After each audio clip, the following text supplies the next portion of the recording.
Tisti, ki bo govoril, bo prišel. Bomo še bližje, pejte sami tele, črta. Prosim. Takole lahko držimo mikrofone. Še bližje? Bliže ne bo šlo, ker smo že v objektivu z glavami. Ok, zdaj takole, no. So vsi seznanjeni, nastajajoča koalicija proti privatizaciji. Sam mečkano, če naprijete bolj naprej, sam lahko, da zaradi tega, ker...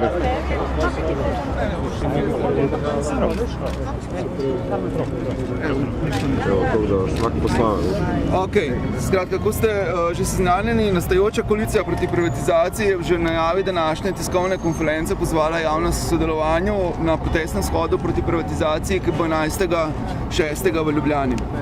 Na današnji tiskovni konferenci nastajajoče koalicije proti privatizaciji bodo spregovorili predstavniki sodelujočih političnih gibanj, civilno-družbenih organizacij, sindikalnih konfederacij in strank, ki jih druži nestrinjanje z vladno strategijo upravljanja državnih kapitalskih naložb in prepričanje, da je potrebno trenutne privatizacijske postopke ustaviti. Na novinarski konferenci bodo sodelovali Luka Mesec, vodja poslanske skupine Združena levica, Dušan Semolič, predstavnik Zveze svobodnih sindikatov Slovenije, Branimir Štrukelj, predsednik Konfederacije sindikatov javnega sektorja, Mateja Kožuh Novak, Združenje društev upokojencev Slovenije, Tit Turnšek, predsednik Zveze Združenja borcev za vrednote Slovenije, Anita Tolič, predstavnica Inštituta za delavske študije, Peter Malcen, predstavnik Konfederacije sindikatov KS90 in Mojca Žerak, predstavnica študentske organizacije Iskra. Skratka, sodelujoči na novinarski konferenci bodo na kratko pojasnili, zakaj nasprotujejo vladni strategiji upravljanja oziroma potekajočim privatizacijskim načrtom in podpirajo protestni shod proti privatizaciji. Bomo šli po enem vrstnem redu, po izjavah boste lahko pa individualno vsakim spregovorili še vsebinsko določeno vprašanje postavili. Zdaj prosim Luka Meseca, da odpre tole novinarsko konferenco. Hvala za besedo in lep pozdrav. Še bližje. Še bližje? V redu? Sem pa tako malo nazaj. Ok, hvala za besedo. Ne, malo bolj nazaj, podal pa.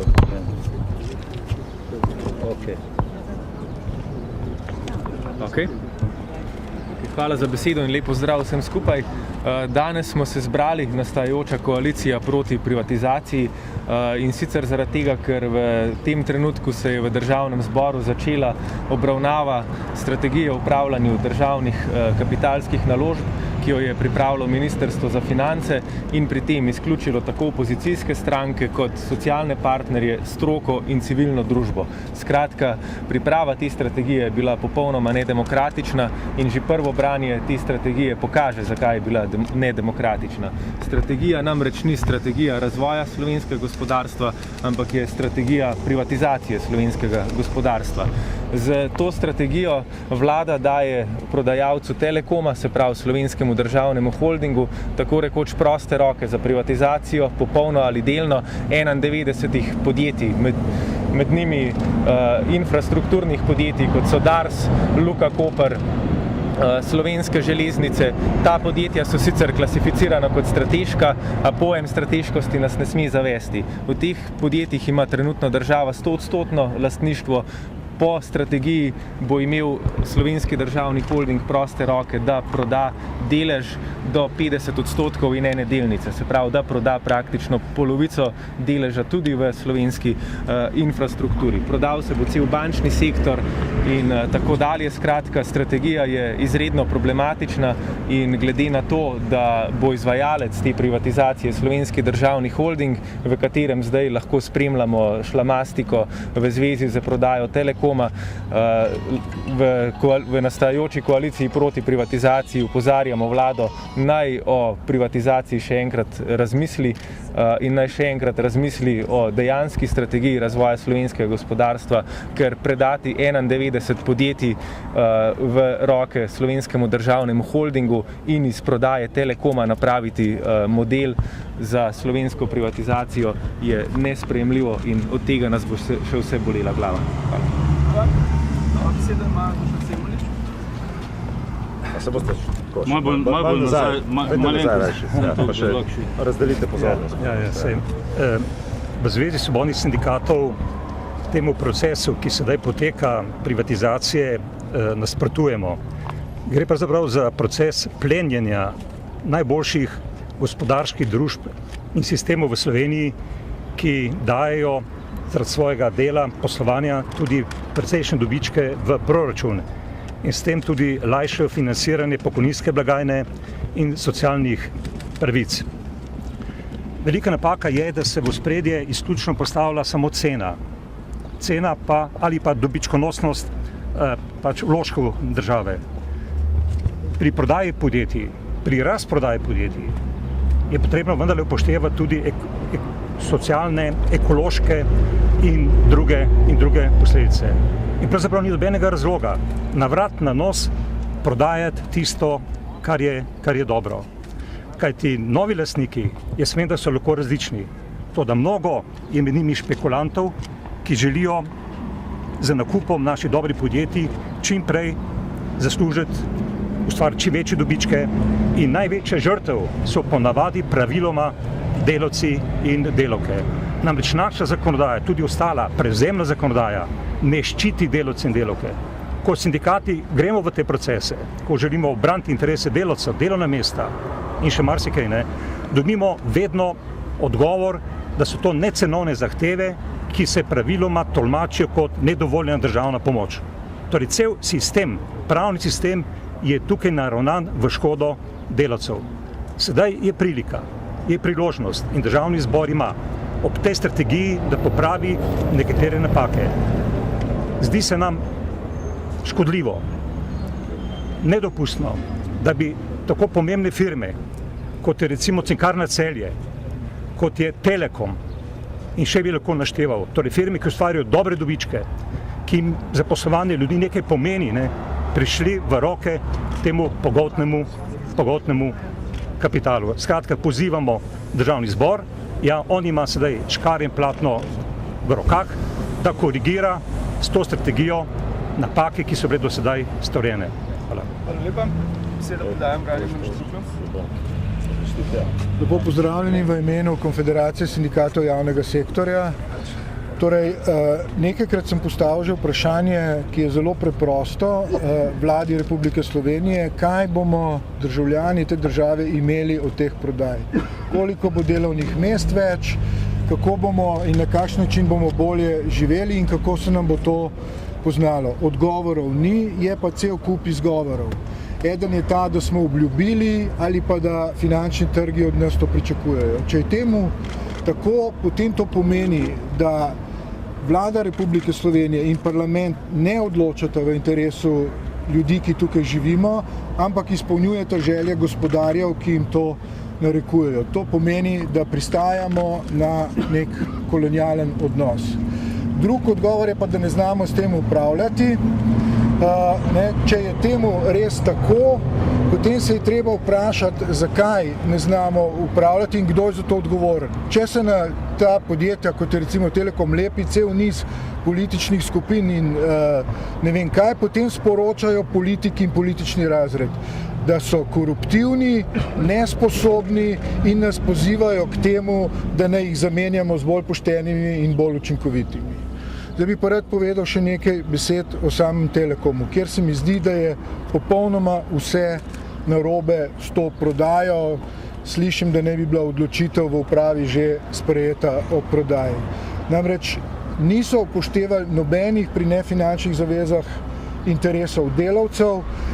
Kupil bo kupec, ki je vnaprej znan, da bo čistil podjetje in odpuščal ljudi. Sami ministri so govorili o tem, da sta se potencialna kupca dogovarjala, kar je kaznivo, in cenitve, ki so jih dali in so bile previsoke, so stalno približevali željam kupca, naročevali nove, zato da bi bile te nižje. In seveda tukaj se vprašam, ali ni to zrelo za preiskovalno komisijo, posebej še, ko bomo dobili odgovor na vprašanje, zakaj se ne skliče skupščina Telekoma, ki, kot veste, skupščino predstavlja vlada v imenu države in, kot vemo, naj se ta skupščina ne bi sklicala zato, da vlada ne bi nosila nobene odgovornost. Kar pomeni, da bo za ključno strukturno podjetje v Sloveniji bodo odgovorni 3 ljudje v upravi, za katera sem prepričan, da so že pripravljena zlata padala. Ker gre za razprodajo ali tako, kot mi je rekel en delavec, če bi potegnili bakrene drate ven iz cevi in prodali jih, bi dobili na odpadu več za Telekom, kot bomo sicer dobili. Hvala lepa. Pozdrav v imenu Konfederacije sindikatov 90. Torej, če je gospodar na gruntu pijanc in ga zapravlja, ni rešitev v tem, da se ta grunt proda, saj bodo potomci, hlapci in dekle. Taka podobna analogna situacija je tudi z našimi podjetji. Ustvarjena podjetja, ki dobro poslujejo, prodajamo tujcem, največkrat špekulativnim skladom, oziroma vračamo nek dolg, ki ga je nekdo naredil za denar, ki je bil natisnjen brez kritja. In to kritje ta denar rabi v naših konkretnih podjetjih. In to je razlog, da Evropska komisija zahteva od nas, da prodamo podjetja v določenem roku, v najmanj ugodnem roku, zato da nam dajo dovoljenje, da to dokapitaliziramo. Torej, da dodatno vložimo nek denar in potem seveda pod neko normalno ceno to prodajamo. In vsi so veseli na SDH-ju, ko dobijo neko fiktivno ceno, ki so si jo zamislili, ki je še daleč od tržne oziroma od realne vrednosti podjetij. Rešitev, mi smo imeli že 2 kroga privatizacije, vsak je bil slabši, ta tretji se kaže še kot najslabši. Ni res, da nam prinesejo tujci nek svež kapital in dokapitalizacijo. Oni rabijo samo poceni delovno silo, naš know-how in seveda dodana vrednost gre v tujino. Ne ostane tu, tudi davka na dodano vrednost ne bomo videli in ta država bo imela vedno manj. Rešitev je seveda v tem, kar smo že imeli. Mi smo pozabili, da smo imeli družbeno lastništvo, ko je bilo lastništvo delavcev.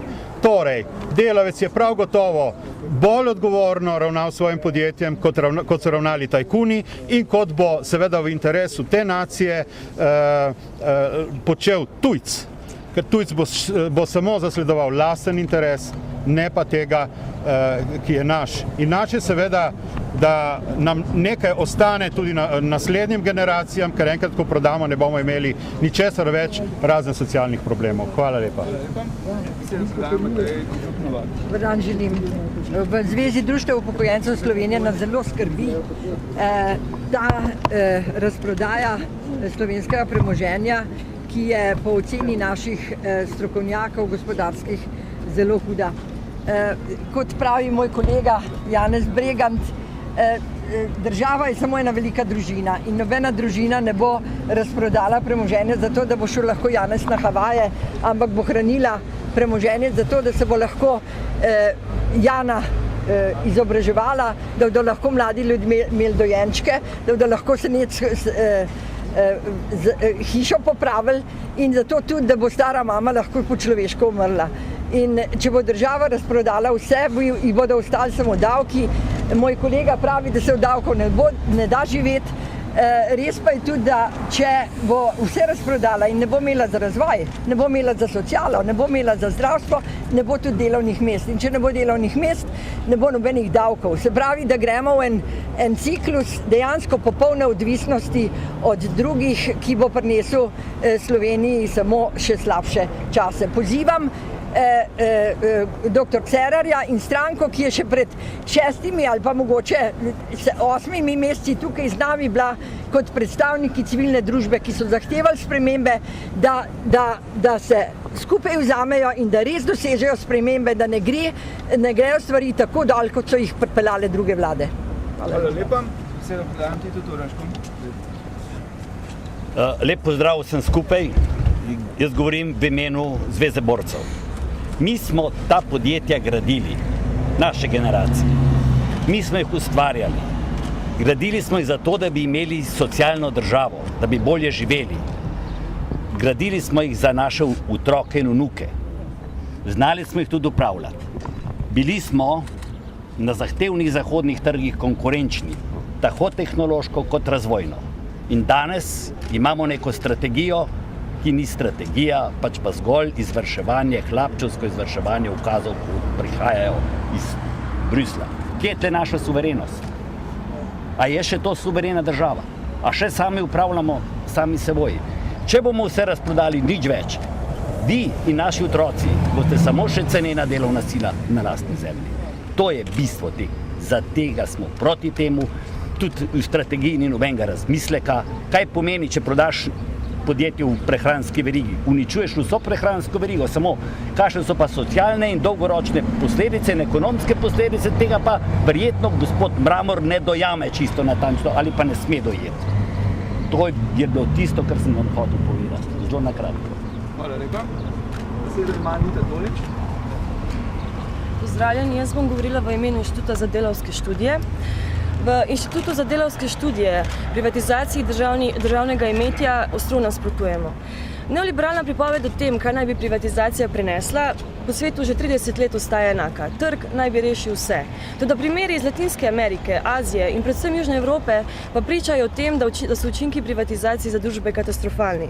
Pravijo, da kratkoročno sicer naj bi privatizacija prinesla pozitivne učinke na fiskalno konsolidacijo, toda srednjeročni in predvsem dolgoročni učinki privatizacije pa so za družbo katastrofalni. S privatizacijo se država namreč odpove vplivu na razvojno in industrijsko politiko, odpove se odločanju o investicijah, o proračunskih prioritetah, torej o možnosti skrbeti za družbeno reprodukcijo, torej vzdrževati institucije socialne države, zadovoljevati družbene potrebe ljudi. S privatiziranim premoženjem tako državi ostane le še nadzor, da procesi nemotene akumulacije kapitala in izčrpavanja družbenega in naravnega bogatstva nemoteno tečejo. Zato proces družbene in gospodarske preobrazbe v periferni kapitalizem se bo s politikami, ki jih vodi trenutna vlada, močno zaostril. Življenje večine ljudi se bo na ta račun v prihodnosti poslabšalo. Zato trdimo v Inštitutu za delavske študije, da je ohranitev državne lastnine prvi pogoj za drugačno preobrazbo. Namesto privatizacije zato trdimo, da je državno lastnino treba socializirati, postati mora družbena lastnina. Brez tega osnovnega pogoja demokratično odločanje o lastni usodi in zadovoljanje družbenih potreb nista možna. Brez tega bo večina ljudi obsojena na životarjenje, medtem ko bo uspevala lahko le še peščica privilegiranih. Hvala. Hvala, Anita. Še Mojca Žerak. V študentski Iskri nasprotujemo privatizaciji, ker ne verjamemo, da je privatizacija državnih podjetij odgovor na slabo upravljanje le-teh. Prav tako pa privatizacija ni odgovor na državni deficit. Še posebej nesprejemljivo je, da se prodajajo podjetja, ki imajo pomembno infrastrukturno vlogo, kot na primer Telekom, in pa podjetja, ki zaposlujejo veliko število ljudi. Privatni lastniki upravljajo podjetje po logiki čim manj stroškov za čim več dobička, kar pa se odraža v kratenju delavskih pravic, v podaljševanju delovnika, v nižanju plač, odpuščanju, na drugi strani pa v nižanju kakovosti produktov oziroma storitev. V Sloveniji potrebujemo več in ne manj nadzora nad podjetji in to strani zaposlenih. Odgovor na slabo upravljanje državnih podjetij ni privatizacija, ki prevečkrat pomeni še več odpuščanja in izkoriščanja, ampak delavsko samoupravljanje. Zaposlenim je najbolj v interesu, da podjetje dobro deluje in da se upravlja z namenom dolgoročnega obstoja, saj so delavci in delavke življenjsko odvisni od svojih služb v teh podjetjih. Nove prakse ekonomske demokracije in samoupravljanja zaposlenih kažejo, da ljudje bolje delajo v pogojih, na katere lahko sami vplivajo, s tem pa je tudi delovanje podjetja bolj usmerjeno v družbeno koristnost in ne zgolj v profit. Zelo očitno je, da trenutna vlada nima idej, kako bi izboljšala delovanje družbe v korist ljudi, ki v njej živimo, temveč jo zanima samo, kako bo privarčevala nekaj evrov z metanjem državnih naložb skozi okno. Očitno se vlada ne zaveda, da s tem uničuje vire preživetja in stabilnosti delavk in delavcev, kot pa tudi zadnje priložnosti za nas mlade, da bi upravljali dela, ki bi nekaj štela. Hvala. Hvala. Še zaključno besedo ima Luka Mesec. Privatizacija prodaja žulje preteklih generacij in krade prihodnost mlajših. Zdaj smo slišali številne argumente, ki to tezo potrjujejo, vlada pa jih noče slišati. Zato smo se v koaliciji proti privatizaciji odločili, da 11. junija 2015 organiziramo shod, na katerem bomo vlado na ulicah opozorili, da argumenti stroke, civilne družbe in sindikatov niso slišani in nanj pozivamo vse državljane in državljanke, ki jim ni vseeno, v kakšni državi bomo živeli, da se nam pridružijo. Hvala. Hvala. Zdaj pa še, če imate kakšna individualna vprašanja, prosim. Ok, ja, ne moramo iti ful, lahko enega po enega naredite.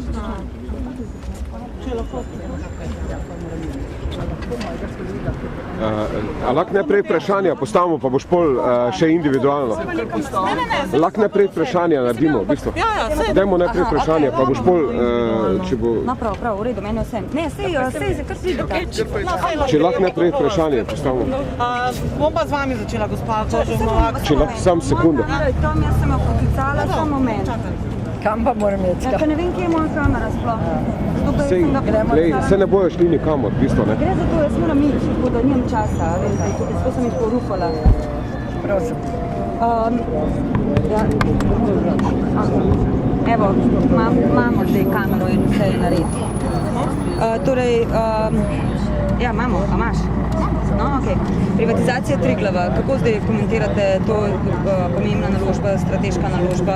Zakaj je v bistvu ste upokojenci proti? Kar jaz sem odgovoril. Poglejte, mi smo proti vsem tistim privatizacijam, kjer so delovni ljudje te države ustvarjali in ga še vedno ustvarjajo. In od udeležbe ljudi te države nastajajo profiti. In te profiti ne gredo ljudem te države. Zato smo proti privatizaciji Triglava. Sam še nekaj pač je bilo z tem, da so bili zavarovanci lastniki. 34% ima v bistvu SPIZ, pa 28% ima SDH. Kako je v bistvu ta pravni del, je problematičen ali ni problematičen, glede na to pač, da je potem to bilo prenešeno na KAD? Kako je bilo s tem delom vmes? Poglejte, sej KAD bi